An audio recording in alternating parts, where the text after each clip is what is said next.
से बोलिए श्री दत्तात्रेय भगवान की जय। मेरे सभी प्यारे और आदरणीय श्रोताओं, आप सबको मेरा प्रेम भरा नमस्कार। आज हम एक ऐसी दिव्य और पावन कथा के श्रवण के लिए एकत्रित हुए हैं जिसका स्मरण मात्र ही जीवन के सभी दुखों को हर लेता है। यह कथा है भगवान श्री दत्तात्रेय के परम कल्याणकारी अवतार की, जिनकी जयंती पर आज हम सब उनका ध्यान कर रहे हैं। इस पवित्र दिन को दत्तात्रेय जयंती के नाम से जाना जाता है और इसका व्रत रखना समस्त मनोकामनाओं को पूर्ण करने वाला माना गया है। सबसे पहले आप सभी को दत्तात्रेय जयंती की हार्दिक शुभकामनाएं। माताओं और बहनों, आप सब बड़े सौभाग्यशाली हैं जो आज इस कथा को सुनने का संकल्प लेकर बैठी हैं। यह व्रत केवल एक दिन का उपवास नहीं है, बल्कि यह अपने आप में तपस्या, धर्म और निष्ठा की अद्भुत मिसाल है। जो भी भक्त, विशेषकर जो माताएं संतान प्राप्ति की इच्छा रखती हैं या अपने पति या परिवार की सुख समृद्धि के लिए प्रार्थना करती हैं, वे इस दिन सच्चे मन से भगवान दत्तात्रेय की आराधना करती हैं तो उन्हें जगत जननी माता अनुसुईया जैसी पवित्रता, धर्म की शक्ति और त्रिमूर्ति का आशीर्वाद प्राप्त होता है। यह व्रत ज्ञान, वैराग्य, ऐश्वर्य और शांति प्रदान करता है और जीवन के हर मार्ग पर गुरु के रूप में दत्तात्रेय भगवान हमारा मार्गदर्शन करते हैं। तो आइए अब हम उस अद्भुत, भावनात्मक और दिव्य कथा में प्रवेश करते हैं जिसने संसार को एक ऐसे परम गुरु का दर्शन कराया जो ब्रह्मा, विष्णु और महेश तीनों की समन्वित शक्ति का प्रतीक है। इस कथा को बहुत ध्यान और श्रद्धा से सुनिएगा, क्योंकि इसमें माता अनुसुईया की वह महान तपस्या छिपी है जिसके आगे स्वयं परम पिता परमात्मा को भी शिशु रूप धारण करना पड़ा। बहुत पुरानी बात है, इस धरती पर एक महान ऋषि हुए जिनका नाम था महर्षि अत्रि। वे 7 सप्तर्षियों में गिने जाते थे। उनका ज्ञान, उनकी तपस्या और उनका वैराग्य अतुलनीय था। महर्षि अत्रि की धर्म पत्नी थी जगत वंदनीय माता अनुसुईया। माता अनुसुईया का नाम आते ही मन में श्रद्धा से भर जाता है। उनका पतिव्रता धर्म इस पूरे ब्रह्मांड में अद्वितीय था। उनके सती तत्व की शक्ति इतनी प्रबल थी कि वो चाहे तो अपने संकल्प मात्र से सृष्टि के विधान को भी बदल सकती थी। वह अपने पति की सेवा, उनके प्रति अपनी निष्ठा और अपने पवित्र आचरण में इस ब्रह्मांड की सबसे बड़ी मिसाल थी। उनका आश्रम अत्यंत शांत, सुंदर और तपस्या से भरा हुआ था। दोनों पति पत्नी मिलकर धर्म का पालन करते थे और कठोर तपस्या में लीन रहते थे। माता अनुसुईया की ख्याति, उनकी पवित्रता और उनके तप का तेज तीनों लोकों में फैल गया था। और जब किसी की ख्याति इतनी अधिक हो जाती है तो उसकी परीक्षा होना स्वाभाविक हो जाता है। उनकी इस महानता की चर्चा स्वर्ग लोक में भी होने लगी। एक बार जब तीनों देवों की देवियाँ माता सरस्वती, माता लक्ष्मी और माता पार्वती एक साथ बैठी थी तो उनके बीच माता अनुसुईया के सतीत्व और महानता की चर्चा हुई। तीनों देवियों को कहीं न कहीं यह भाव आया कि क्या सच में पृथ्वी लोक पर कोई स्त्री इतनी महान हो सकती है कि उसका सतीत्व तीनों लोकों में सर्वश्रेष्ठ माना जाए। क्या माता अनुसुईया का पतिव्रता धर्म उनके अपने पतियों यानी ब्रह्मा, विष्णु और महेश से भी अधिक महान है? इसी ईर्ष्या या कौतूहल के भाव से प्रेरित होकर तीनों देवियों ने अपने अपने पतियों यानी ब्रह्मा जी, भगवान विष्णु और महादेव शिव से एक अजीबोगरीब अनुरोध किया। उन्होंने कहा कि आप तीनों पृथ्वी लोक पर जाकर माता अनुसुईया के सतीत्व की परीक्षा लें और यदि यह परीक्षा में खरी उतरती हैं तभी हम उनकी महानता को स्वीकार करेंगे। तीनों देवों ने पहले तो अपनी पत्नियों को बहुत समझाया, क्योंकि वे जानते थे कि माता अनुसुईया का तेज कितना अद्भुत है। वे जानते थे कि किसी भी सती स्त्री की परीक्षा लेना उचित नहीं होता, क्योंकि ऐसा करने पर उसका क्रोध या उसकी तपस्या का बल परीक्षा लेने वालों पर भी भारी पड़ सकता है। परंतु जब देवियों का आग्रह बहुत बढ़ा तो त्रिमूर्ति ब्रह्मा, विष्णु और महेश विवश हो गए। उन्होंने अपने देवियों को आश्वस्त किया कि केवल एक हल्की सी परीक्षा लेंगे और फिर तीनों ने मिलकर पृथ्वी पर जाने का निर्णय लिया। अपने भक्तों को परखने का यह खेल बड़ा ही अद्भुत होता है। मेरे प्यारे श्रोताओं, त्रिमूर्ति ने एक योजना बनाई।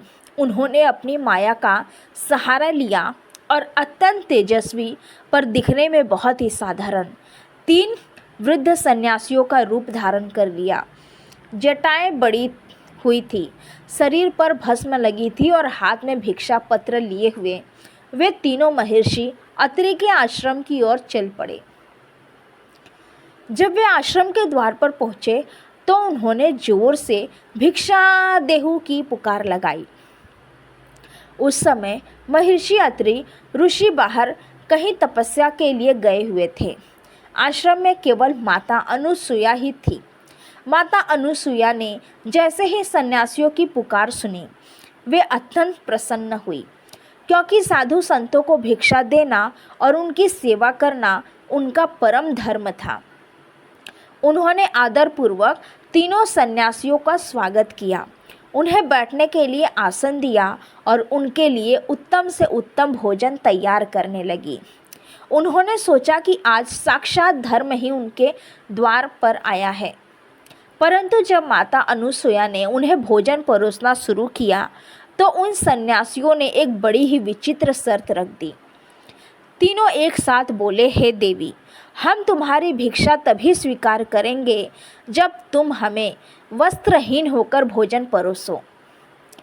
यदि तुम ऐसा नहीं कर सकती तो हम भूखे ही लौट जाएंगे। यह सुनकर माता अनुसुईया सख्ते में आ गई।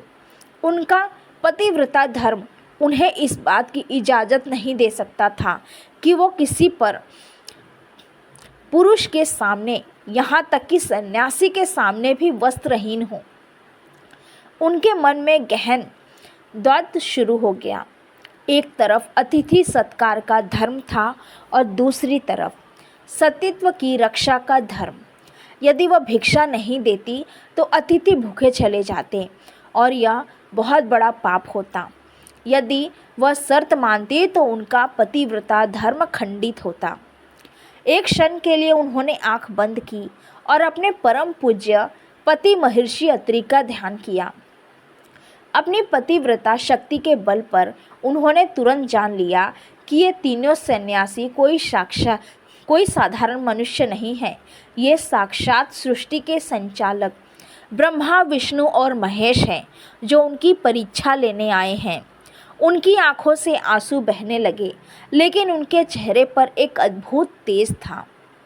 माता अनुसुईया ने हाथ जोड़कर कहा, हे त्रिमूर्ति, मैं आप लोगों की लीला को समझ गई हूँ।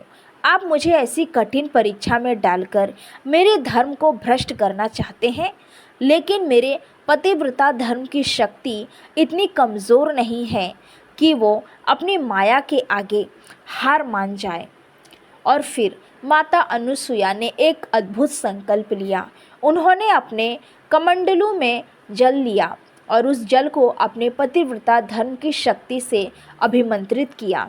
उन्होंने प्रेम, वात्सल्य और सतीत्व की शक्ति से वह जल उन तीनों सन्यासियों पर छिड़क दिया।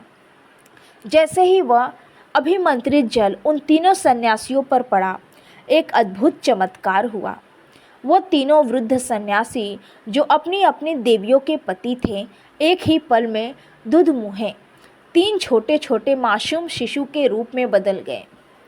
यह माता अनुसुईया की वो महान युक्ति थी जिससे उन्होंने अपने धर्म की भी रक्षा की और अतिथि धर्म का भी पालन किया। अब चूंकि वे शिशु बन चुके थे तो माता अनुसुईया को उन्हें वस्त्रहीन होकर भोजन कराने में कोई पाप नहीं लगा। अब वो तीनों देवताओं की माता बन चुकी थी। माता अनुसुईया का हृदय ममता से भर गया। उन्होंने उन तीनों शिशुओं को अपने गोद में लिया, उन्हें स्नान कराया और उन्हें स्तनपान कराकर उनकी भूख शांत की। प्रेम की उस अद्भुत धारा को देखकर तीनों देवता अब पूरी तरह शिशु रूप में निमग्न हो गए थे। माता अनुसुईया ने उन्हें पालने में लिटाया और उन्हें लोरी सुनाने लगी। वह उन्हें अपने पति का नाम लेकर दुलारती थी, क्योंकि वे अब उनके पुत्र के समान थे। इधर स्वर्गलोक में तीनों देवियाँ व्याकुल हो उठी। जब उनके पति बहुत देर तक वापस नहीं आए तो उन्हें अपनी गलती का एहसास हुआ। वे समझ गई कि माता अनुसुईया के सतीत्व के बल पर उनके पति संकट में पड़ गए हैं। तीनों देवियाँ यानी माता सरस्वती, माता लक्ष्मी और माता पार्वती तुरंत पृथ्वी पर आई और माता अनुसुईया के आश्रम पहुँची। आश्रम में आकर उन्होंने देखा कि माता अनुसुईया बड़ी प्रसन्नता से 3 शिशुओं को पालने में झुला रही है और वे तीनों शिशु जो साक्षात उनके पति थे अब माँ के वात्सल्य में लिपटे हुए सो रहे थे। तीनों देवियाँ माता अनुसुईया के चरणों में गिर पड़ी और उनसे क्षमा याचना करने लगी। उन्होंने हाथ जोड़कर कहा, हे माता अनुसुईया, हमें अपनी भूल का एहसास हो गया है। आपके सतीत्व के आगे तीनों लोक नतमस्तक हैं। अब आप कृपया करके हमारे पतियों को उनके वास्तविक स्वरूप में वापस लौटा दीजिए। माता अनुसुईया का हृदय तो करुणा और वात्सल्य से भरा हुआ था। उन्होंने तीनों देवियों को उठाया और प्रेम से उन्हें गले लगाया। फिर माता अनुसुईया ने उन तीनों शिशुओं से प्रार्थना की। माता अनुसुईया ने कहा, हे त्रिमूर्ति, मैंने वात्सल्य की जिस मिठास का अनुभव आज आपको पुत्र रूप में पाकर किया है, मैं चाहती हूँ कि वह वात्सल्य मेरे जीवन में सदा बना रहे। इसीलिए मैं आपसे एक वरदान मांगती हूँ। आप तीनों अपने अपने अंशों को मिलाकर मेरे पुत्र के रूप में इस पृथ्वी पर अवतार लें, ताकि मैं सदा के लिए आपकी माँ बनी रह सकूं। भक्त की इच्छा को पूरी करने के लिए तो भगवान हमेशा तैयार रहते हैं। त्रिमूर्ति ने तुरंत माता अनुसुईया की यह प्रार्थना स्वीकार कर ली। उन्होंने माता अनुसुईया को उनका वरदान दिया और फिर ब्रह्मा, विष्णु और महेश तीनों अपने वास्तविक स्वरूप में प्रकट हुए। उन्होंने माता अनुसुईया और महर्षि अत्रि को आशीर्वाद दिया और फिर अपने अंशों को मिलाकर एक दिव्य बालक के रूप में माता अनुसुईया को सौंप दिया। यही बालक बाद में भगवान दत्तात्रेय के नाम से विख्यात हुए। दत्त का अर्थ होता है दिया गया और आत्रेय का अर्थ होता है अत्रि के पुत्र, यानी वह देव जिन्होंने स्वयं को अत्रि पुत्र के रूप में दिया। इस प्रकार भगवान दत्तात्रेय में ब्रह्मा, विष्णु और महेश तीनों की शक्तियाँ समाहित हो गई। इसीलिए उन्हें त्रिमुखी या त्रिमूर्ति स्वरूप भी कहा जाता है। भगवान दत्तात्रेय ने अपने जीवन में ज्ञान, योग ऐसी अद्भुत शिक्षाएं दी कि उन्हें परम गुरु या श्री गुरु देवदत्त के नाम से पूजा जाने लगा।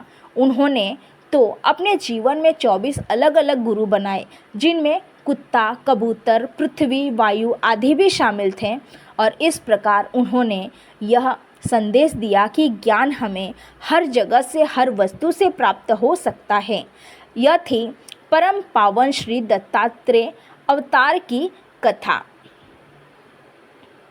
अगर आपको आज की श्री दत्तात्रेय अवतार कथा अच्छी लगी हो तो वीडियो को लाइक करें, अपने परिवार और मित्रों के साथ इसे साझा करें और हमारे चैनल को सब्सक्राइब करके घंटी वाला निशान दबा दें, ताकि अगली दिव्य कथा सबसे पहले आप तक पहुँचे।